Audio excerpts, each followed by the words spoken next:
குமாரத்தி. எழுத்தாளர் நரன். வெளியீடு சால்ட் பதிப்பகம். கடற்கரை பகுதியில் அமைந்துள்ள தேவாலயத்தில் பணிபுரியும் கன்னியாஸ்திரிகளின் வாழ்க்கையை மையமாக கொண்ட நாவல். கன்னியாஸ்திரிகளின் வாழ்க்கையின் மூலம் கடலோர மக்களின் வாழ்வியலை பேசும் நாவல்.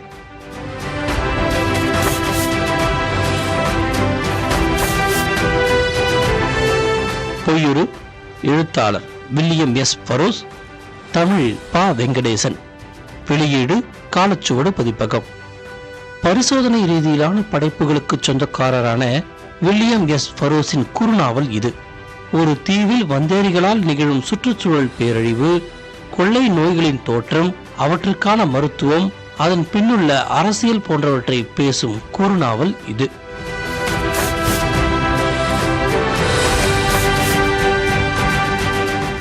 பட்டறை.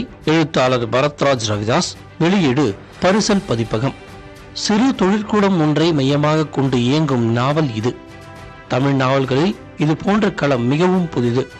பட்டறை வாழ்க்கையில் மனிதர்களின் எல்லா விதமான பண்புகளையும் உணர்வுகளையும் பேசும் நாவல் இது.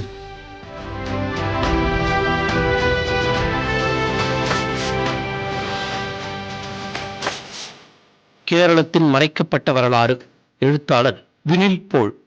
தமிழில் சுஜா ராஜேஷ். வெளியீடு நீலம் பதிப்பகம். கேரளத்தில் அடிமை வியாபாரம் பற்றி பேசும் நூல் இது. தென்னிந்தியாவில் நிலவிய தீண்டாமைக்கும் உலகளவில் வலுப்பெற்றிருந்த அடிமை வியாபாரத்துக்கும் நெருங்கிய தொடர்பு இருக்கிறது என்ற புதிய வாசிப்பை முன்வைக்கிறது இந்த நூல்.